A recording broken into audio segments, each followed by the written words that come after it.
오늘은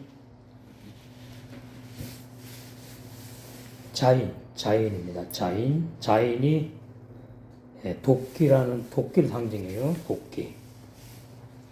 짐승을 잡는 도끼, 싸움할 때 쓰는 도끼. 그래서 자인이 무기라 그러고 도끼를 상징한다. 작살도 되고, 작살은 고기 잡을 때. 그 다음에 창, 그리고 무기로 수행을 한다. 무기로 또 뭐 실천한다. 신앙생활과 연결시키는 그런 의미예요. 자인. 그 수치가 7인데, 거기 보면 있죠? 자인은 무기를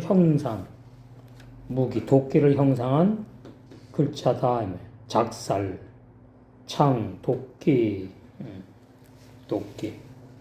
우리 옛날에 열왕기 할 때 도끼가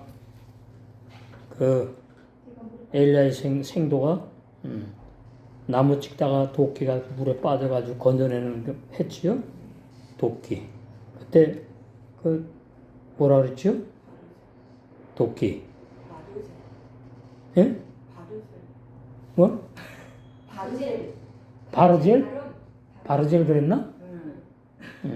그때 그 도끼라고 바르젤. 고린도전서 15장 31절에 날마다 죽는다고 자랑한 사도 바울처럼 로마서 8장 7절에 하나님의 원수로 하나님의 법, 진리에 굴복하지 않는 악한 내 자의 머리를 율법의 도끼로 자른다. 옛사람도 율법에 죽임당했고, 우리 악한 자도 율법에 죽는 거예요. 율법. 어떤 율법이냐 하면은 로마서 7장 12절에 선하고 의롭고 거룩한 율법, 하나님의 율법, 의로운 율법에 자가 죽는데, 이것을 우리가 신앙생활하면서 내 자신에게 수행해야 된다. 그게 이제 말씀대로 실천하는 신앙을 말해요. 그래서 내 머리, 작한 자의 머리를 율법의 도끼로 자름으로 산순교하도록 능력으로 수행한다. 내 옛사람 죄인이 예수님과 함께 십자가에서 죽이는 율법의 물 침례, 골로새 2장 12절 거기 나오죠. 신명기 33장 2절에는 불같은 율법, 골로새 2장 12절 거기 보시면은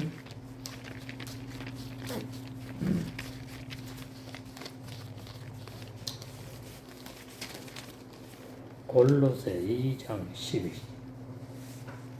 11절부터 또 그 안에서 너희가 손으로 하지 아니한 할례, 이건 구약의 율법의 할례를 말해요. 구약의 율법의 할례는 돌로 만든 도끼로 양피를 베는 거죠. 남자애가 태어난 8일 만에 양피를 베는 육체의 할례라고 해요. 육체의 할례. 그런데 신약에 와서는 예수님 안에서 이 말이에요. 너희가 손으로 하지 아니한 할례, 영적인 할례를 받았다 그 말이에요. 그 육적 몸을 벗는 것이다. 로마서 6장에 옛사람 죄인 죽는 것이다 그 말이에요. 그리스도의 바로 할례다. 메시아, 예수님의 할례다.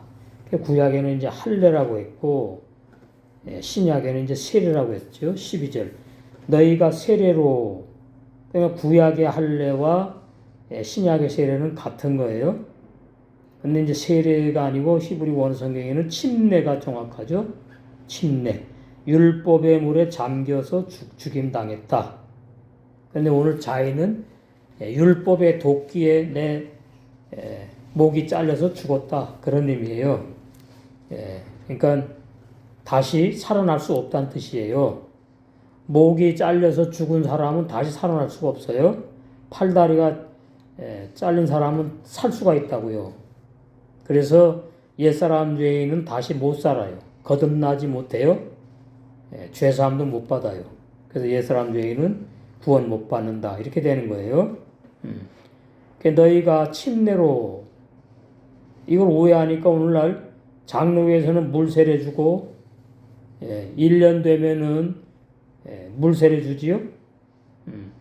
학습교인 6개월 되고 그 다음에 뭐 세례교인 해가지고 1년 되면은 물 세례주는데 그 의식 예식으로는 구원받지 못해요. 그 의식 예식은 구원받은 증거로 받는 게 아니에요. 그건 다 모르는 사람들이 그렇게 말하는 거예요. 그래서 너희가 이제 골로새 교인들을 말하죠. 골로새서 교인들. 율법 교인이 아니라 복음 교인. 너희가 침례로 그리스도와 함께 장사한 바 되고, 로마서 6장과 관계되는 거예요. 로마서 6장 1절, 2절, 3절, 4절, 5절, 6절. 그래서 장사됐다는 말은 죽었으니까 장사하는 거죠. 땅에 매장해서 묻어버렸다. 영적으로 옛사람 죄인이 죽임당했다. 그 말이에요. 윤 집사님하고 온 그분이, 그 목사님이 그래요. 옛사람 죄인 죽는 방법을 모른다고. 성경은 옛사람 죄인 죽는 방법을 말하는 내용이 없습니다. 옛사람 죄인이 어떻게 죽어야 된다고 방법을 말하지 않아요. 그러니까 성경에서 어떤 방법을 자꾸 찾는 사람들은 정확하게 옛사람 죄인이 죽지도 못했고 죄사함도 못 받았고 거듭나지 못한 종교인들이기 때문에 자꾸 성경에서 방법을 찾아요. 그럼 그 방법이 뭐냐니까 부모로부터 태어난 내가 할 수 있다고 생각을 해서 그래요. 그러면 부모로부터 태어난 내가 옛사람인데 내가 죽는 방법을 알면 내가 죽어요? 아니에요. 로마서 6장 이미 죽여버렸다. 이미 죽여버렸다. 이미 죽임당했다.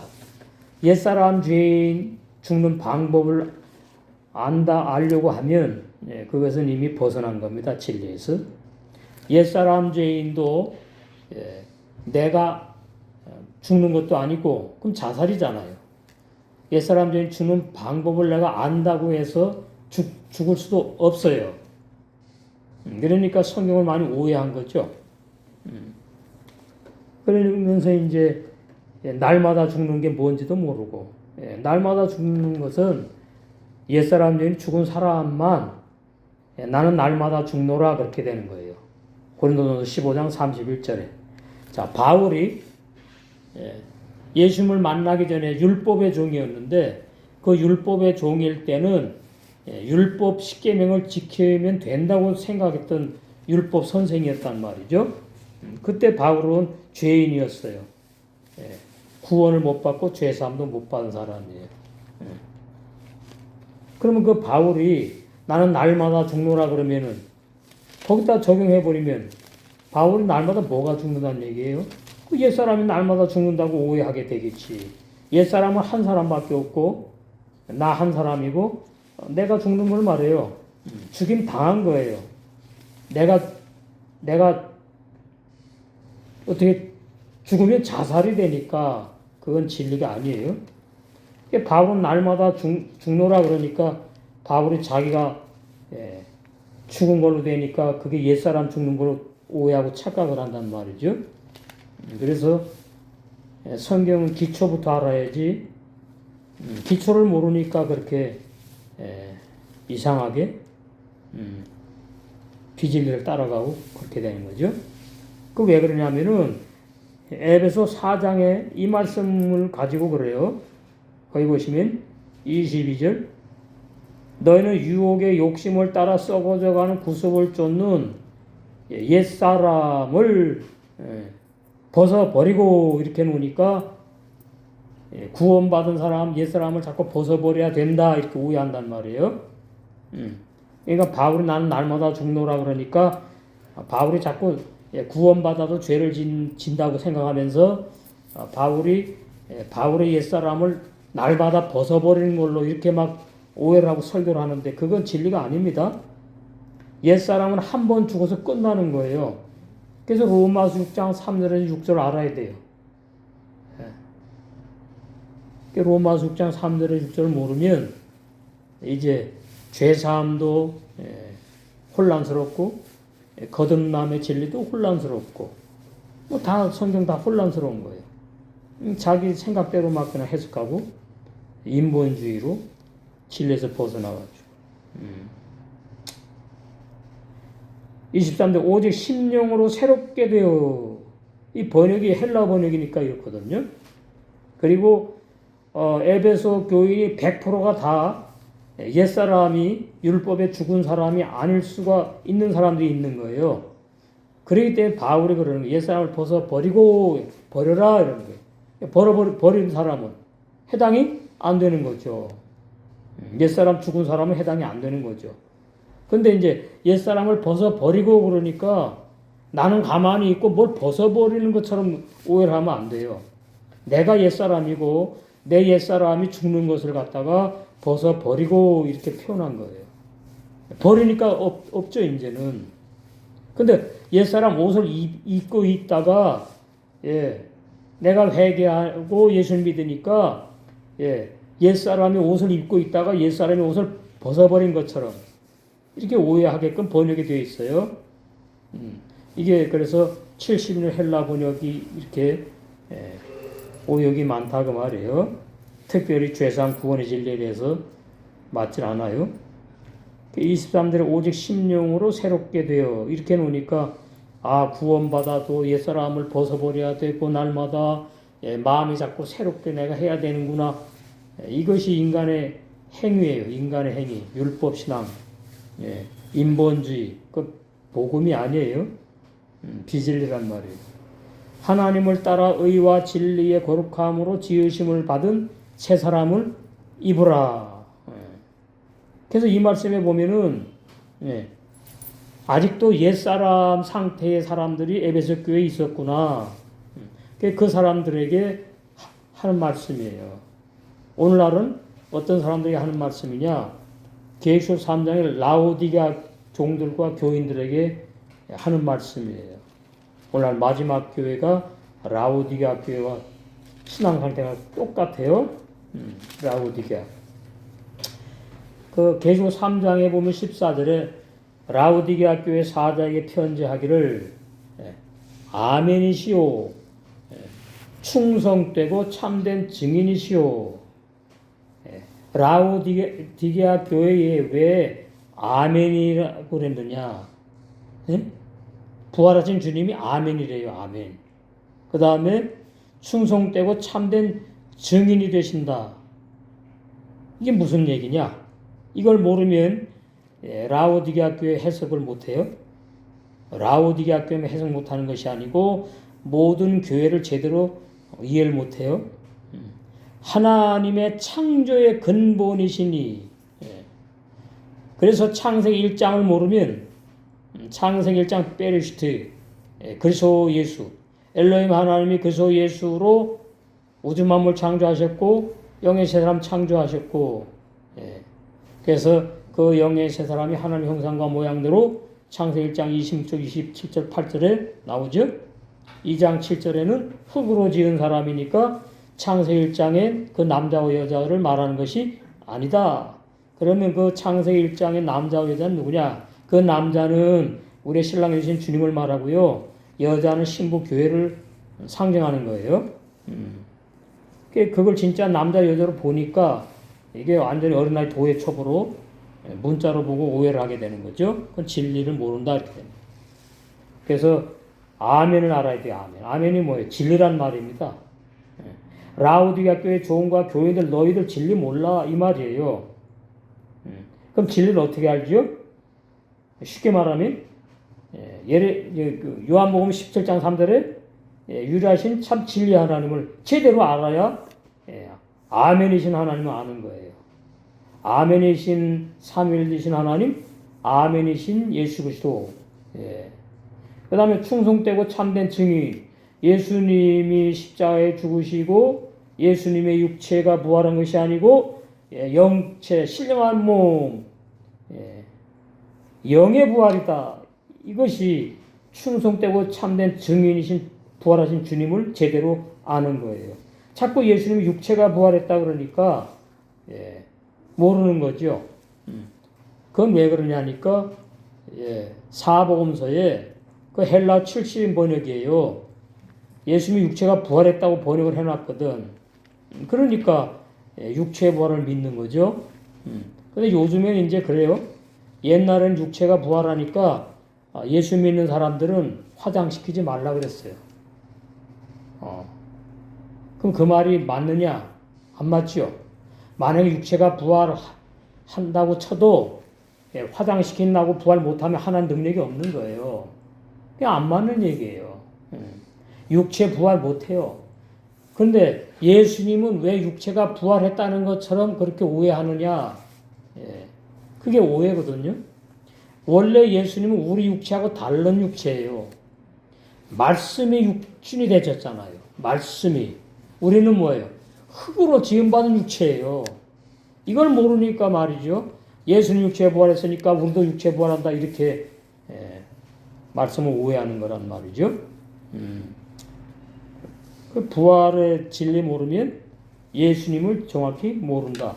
고린도전서 15장에 보니까 예수님이 부활했다고 그러지 않는데 그걸 몰라요. 예수님이 죽으시고 부활했으면 예수님이 부활했다고 해야 되는데 고린도전서 15장에 보면 그리스도가 부활했다고 자꾸만 그리스도 부활. 그래서 어디 보시는가 하니까 16절 만일 죽은 자가 다시 사는 것이 없으면 이러니까 이제 부모로부터 유전돼서 태어난 육체까지를 죽은 자라고 오해하고 본다 그 말이에요. 육체 죽은 자. 예수님을 믿다가 이제 100여 년 살다 죽었다고요. 육체가 200년 못 살잖아요. 그 죽은 자가 다시 사는 것이라고 오해하고 믿는다고 오늘날 99%의 교인들이 죽은 자가 다시 사는 것이 없으면 이렇게 번역을 해놨는데 이 말은 옛사람 죄인 죽고 영생하는 사람이 다시 부활한 사람이다. 새 생명의 사람이다.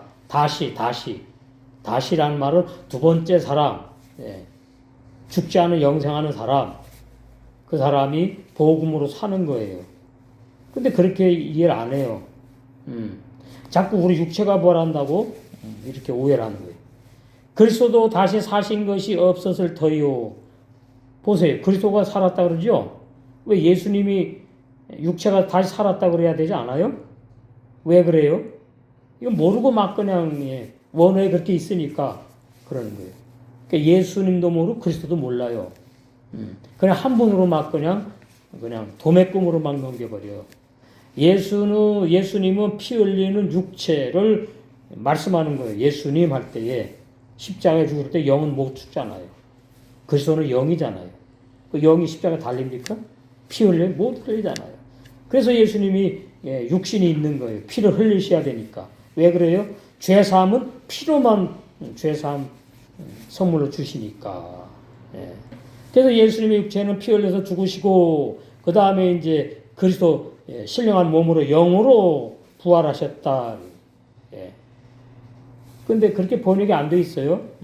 17절. 그리스도께서 다시 사신 것이 없으면 예수님 육체가 부활했으면은 예수님께서 부활하셨다. 이렇게 고린도전서 15장에 기록을 해놔야지요. 근데 고린도전서 15장에 예수님 부활했다고 단어 하나도 없어. 다 그리스도 부활했대. 그리스도가 사셨대. 17절에 그리스도께서 다시 사신 것이 없으면 예수님이 십자가에 죽으시고 그리스도로 부활하신 것이 없으면 너희의 믿음도 헛되고 너희가 여전히 죄 가운데 있을 것이오. 이렇게 놓으니까 이제 길을 쓰고 뭐예요? 예수님 육체에 부활했다고 붙잡는 거예요. 왜?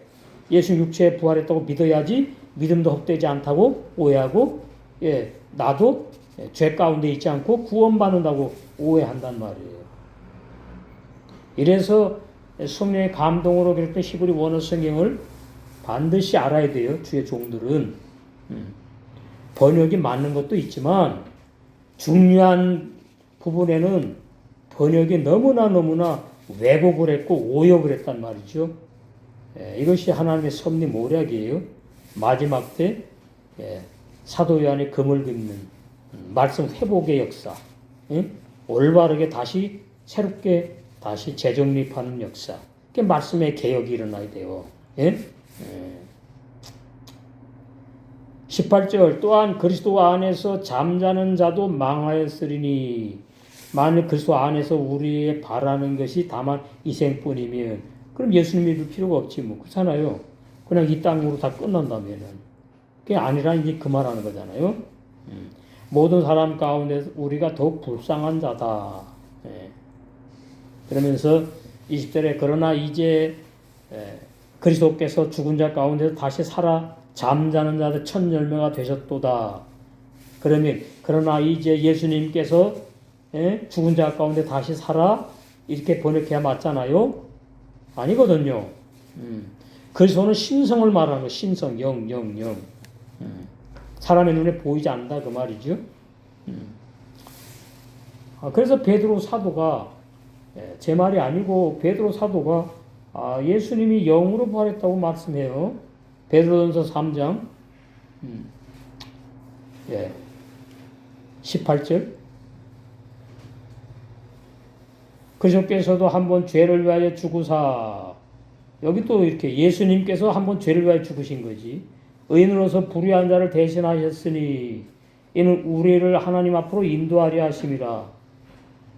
육체로는 죽임을 당하시고 예수님이 육체만 죽임 당했구나. 그럼 영이 죽임 당합니까? 못 당하지. 영으로는 나오잖아요. 살리심을 받으셨으니 영으로 부활하셨으니 뭐 더 어떻게 너무나 확실하지 않습니까? 예수님이 육체에 부활하는 것이 아니구나. 그런데 육체에 부활했다는 거 번역을 해놓으니까 여기는 어디 보면 육체에 부활하는 것 같고 베드로 사도가 진리를 몰라요? 알잖아요. 예수님은 육체로는 피 흘려서 십자가에 죽으셔서 그 피로 죄사함을 우리에게 선물로 주셨고 그 다음에 뭐예요? 영으로 부활하셨다.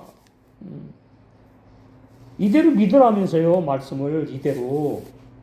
그러면 베드로 사도가 예수님은 육체에 부활한 게 아니고 영으로 부활하셨다. 그러면 그건 안 믿어. 육체에 부활했다고 번역 잘못된 걸 믿어요. 오늘날 종교인들이. 그 진리 안 믿는 거예요.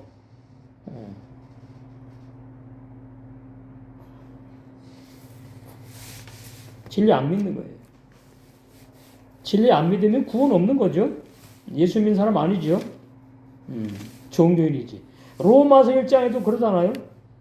로마서 1장 3절 이 아들로 말하면 육신으로는 다윗을 통해서 나셨고 그래서 피를 흘리시고 죽으셔서 우리를 죄사함을 선물로 주신 거예요. 우리 악한 양심에 뿌려가지고 선한 새 양심으로 바꿔놓으셨다. 그게 죄사함이에요. 그럼 죄사함만 받으면 안 돼요. 내가 받는 게 아니고 과정이에요. 죄사함을 받은 사람은 반드시 거듭난다. 이 거듭나는 것이 진리의 말씀으로 내 안에 태어나면은 피를 뿌려서 악한 양심을 선한 새 양심으로 바꿔놓은 그 새 양심과 그 다음에 진리의 말씀으로 낳은 새 영과 새 마음, 이 새 영, 새 마음, 선한 새 양심, 이 새 사람이 죄 안 짓고 못 짓고 영의 사람이고 속 사람이고 영생한다 그 말이에요. 그게 거듭난 사람이에요. 확실하잖아요. 성결의 영으로는 4절에 죽음 가운데서 부활하여 거룩한 영으로 부활하셨구나. 이 말씀이 안 보이는 거죠. 왜 신학 교리를 가지고 성경을 보니까 안 보이는 거죠. 정말 진리를 찾고 싶고 정말 진리를 알고 싶으면은 그 옛날에 알던 그런 관념, 그런 신앙 가지고 성경을 자꾸 보면 안 되는 거거든요. 그것도 물론 하나님이 해주시는 건데 성령의 역사, 깨닫는만 보는 듣는 보는 열어주시면 예수님이 육체 부활이 아니고 거룩한 영으로 부활하셨구나. 사도 바울도 그러잖아요. 예수님 영으로 부활하셨다고.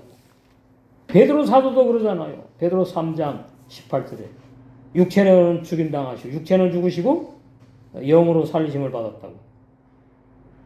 만약에 예수님의 육체 부활이 진리라면 예수님의 육체로 죽으심을 당하시고 예수님이 육체로 부활하셨다. 이렇게 기록해 놔야죠. 그러면 이 번역이 그래서 어디는 맞게 되어 있고 어디는 아주 왜곡해가지고 비진리를 갖다 진리처럼 번역을 해놓고 이래서 진짜 구원받은 사람이 적은 것이고 아무나 그렇게 좁은 길을 갈 수가 없는 거지요. 자, 사도행전 보시면 그게 이제 잘 나와요. 사도행전 몇 장이냐?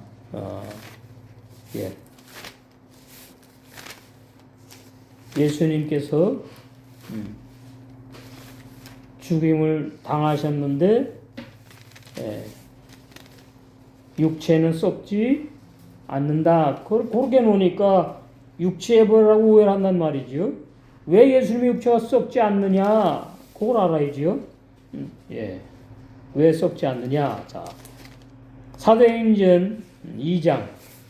이것도 이제 헬라 번역이거든요. 그러니까 참 이게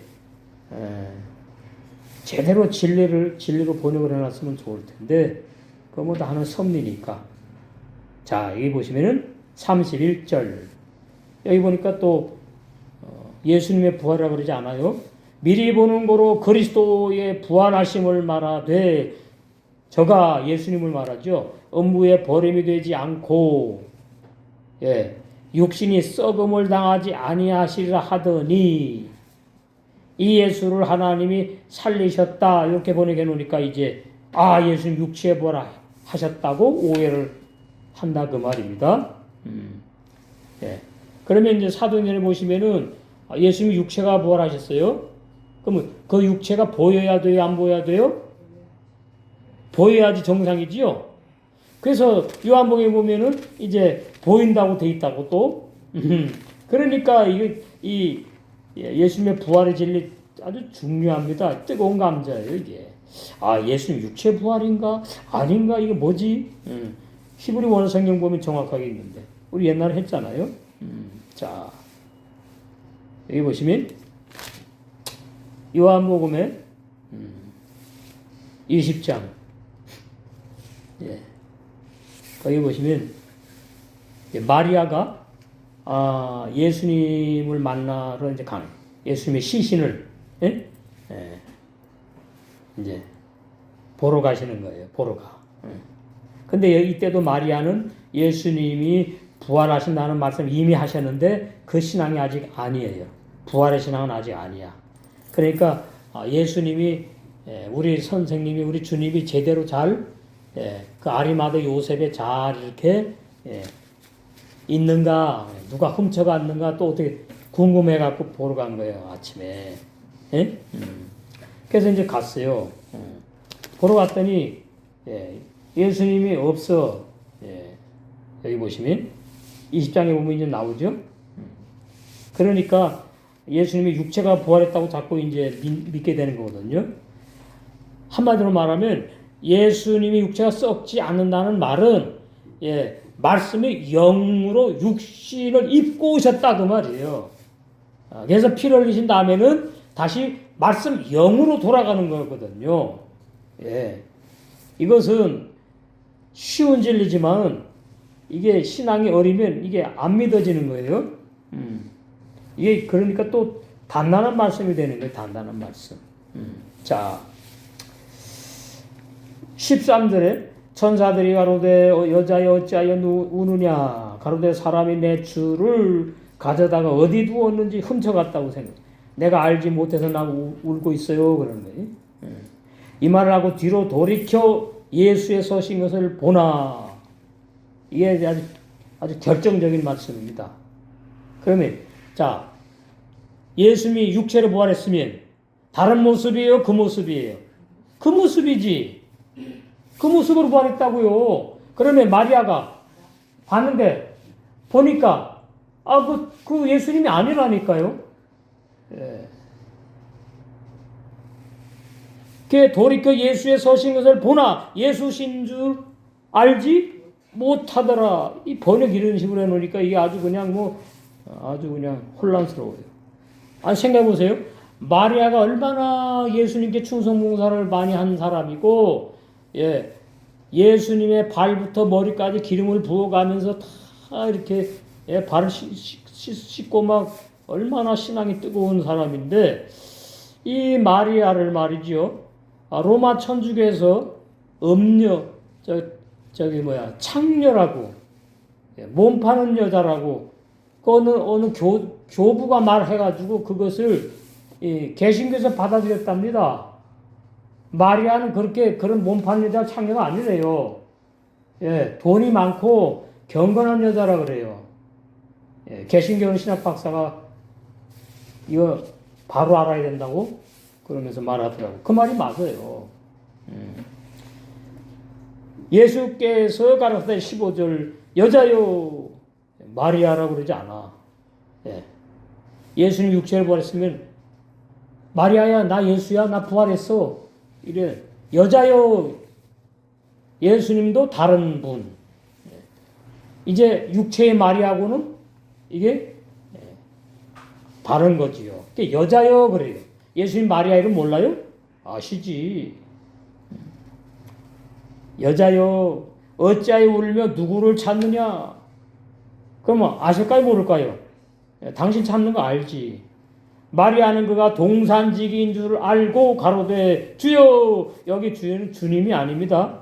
높이는 사람이 사람을 높이는 거예요. 선생님이 이런 것처럼 당신이 옮겨갔거든. 우리 주님 십자가에 못 박혀가지고 3일 만에 부활하시는 건 그 진리 아직 모르니까 무덤에 있는 줄 알았는데 없으니까 자꾸 육체 부활이라고 이제 오늘날 많이 오해하는데 당신이 옮겨갔거든. 어디 두었는지 내게 이르소서. 그리하면 내가 뭐예요? 예수님의 그 시신을 가져가겠대. 그러니까 아직까지 예수님이 십자가에 죽으시는 것을 제일 먼저 한 사람은 마리아거든요. 사복음서에 보면은. 그래서 마리아가 예수님의 발과 머리에 향료값 300나드나 엄청 그 결혼 자금이랍니다. 그러니까 마리아가 결혼 안 한 여자다 뭐 이렇게 이제 그건 뭐 중요한 게 아니고 하여튼 결혼 준비금이래요. 이스라엘 나라에 여자들의 그걸 다 쏟아부었다고. 그랬더니 가론다가 뭐라 그래요? 아니 그 아까운 걸 왜 그렇게 허비하느냐 그래서 막 손가락질 했어. 근데 가론다만 그런 게 아니에요. 다른 제자도 똑같이 그래요. 그럼 뭘 말하느냐? 마리아 빼놓고 사도 요한까지 예수님의 십자가의 죽으심을 제대로 몰랐다. 그럼 오늘날은 뭐예요? 역사적으로 예수님이 죽은 걸 알지. 그건 구원이 없어요. 역사적으로 뭐 기록이 되어 있으니까 예수라는 청년이 2000년 전에 십자가에 죽으셨구나. 그거 믿으면 구원받는다고요? 그런다니까? 아니에요. 그거 믿으면 구원받는 거 아니에요. 성경에서 말하는 예수님의 십자가에 죽은 진리 그걸 믿어야 구원받는 거지.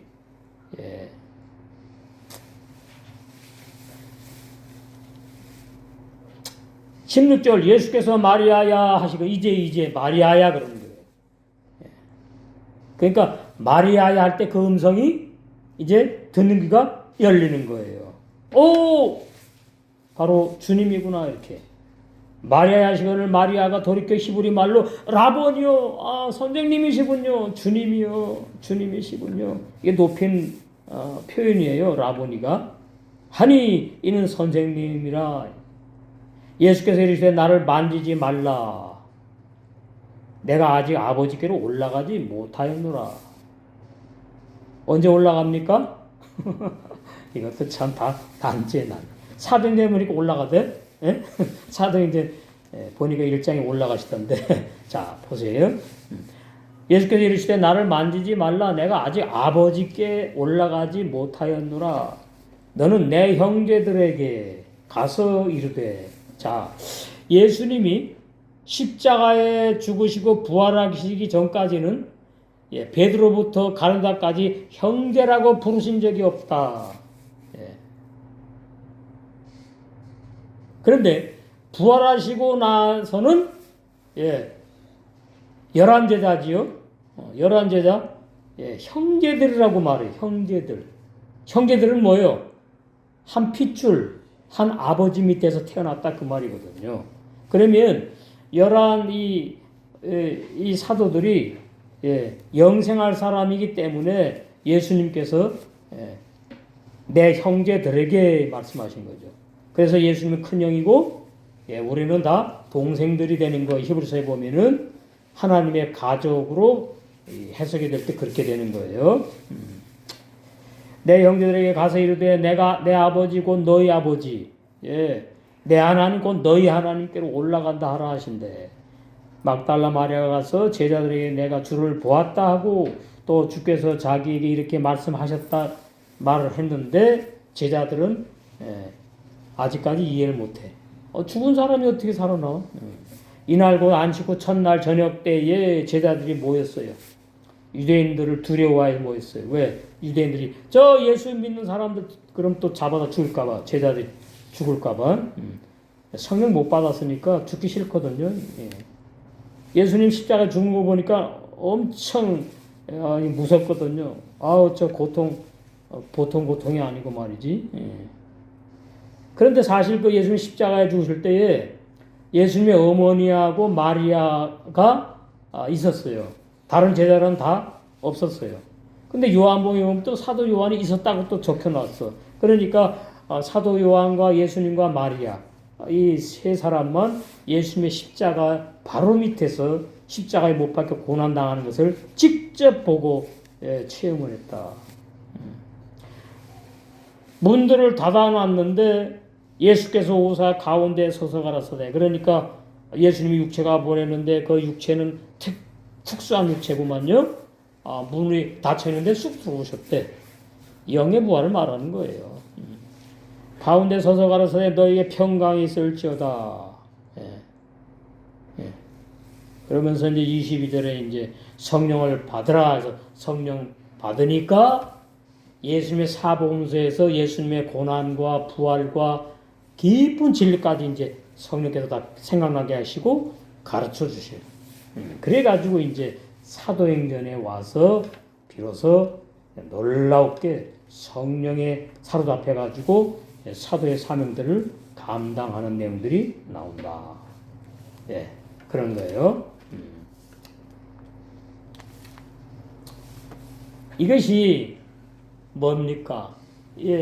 나에게 무기가 돼야 돼. 이런 말씀이 무기. 그러면 이 말씀이 나에게 무기가 되는 건 뭐죠? 이단과 비진리와 싸우는 말씀이 돼야 되는 거예요. 올바른 부활의 진리. 이렇게 적용하는 겁니다. 문자 이거 알아갖고 뭐 되나요? 만약에 또 우리는 더 깊이 들어가요. 우리는 이 무기를 어디서 사용해요? 내 자아 죽는데 율법의 무기. 나 죽여주세요. 바울은 뭐 신앙이 8, 90 거의 100이니까 자원해서 나는 날마다 죽노라. 나는 날마다 율법의 무기에 작살에 창에 도끼에 찔려서 악한 내다는 죽노라. 그래서 바울은 제대로 수행하는 사람. 신앙 뭐예요? 나는 날마다 죽노라. 실천하는 사람. 이게 능동적인 신앙.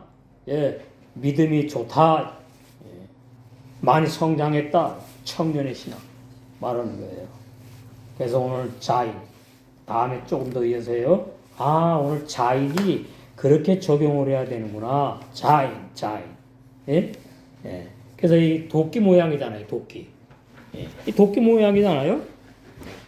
히브리어 이 알파 23자가 이제 상형 문자니까 도끼. 저리 가니까 저쪽으로 흥이 낚았네. 근데 헬라어는 소리 문자예요. 헬라어는 소리 문자. 예. 그래서 헬라어로는 깊은 올바른 진리를 알 수가 없다. 비슷하죠? 비슷하잖아. 예.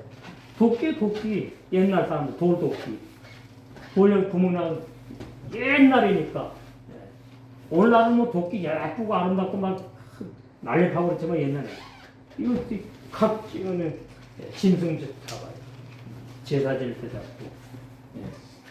짐승하고 싸울 때 도끼. 그래서 우리는 이 자인, 이 단어를 더 깊이, 거기 나오죠? 보고 마치겠어요. 7번 거기 일단 해놨는데 내 옛사람 죄인이 예수님과 함께 십자가에서 죽이는 율법의 물침례 받아. 그러면 이제 저 율법의 도끼에 죽었구나 그 말이에요. 죽임 당하여 내가 좀 자살이니까 안 돼요. 영원히 뭐예요? 영원히 장사지내 버렸어요. 근데 무슨 옛사람 죄인이 구원을 받고 죄산 받고 회개를 하고 어쩌고 그 전부 다 진리에서 벗어난 것을 우리는 알아야 되겠다. 그래서 창세기 1장에도 로마 6장 적용되고 2장에도 적용되고 계속까지 계속 적용됩니다. 로마 6장 3절에서 6절. 예수님과 함께 죽고 예수님과 함께 장사되고 그리스도로 내 안에 죽지 않는 새 생명의 새 사람이 태어나서 부활의 생명으로 사는 영의 새 사람으로 영원히 영생하는 그 진리. 그래서 신부 담당도 해서 혼인잔치에 들어가야 될 줄로 믿습니다.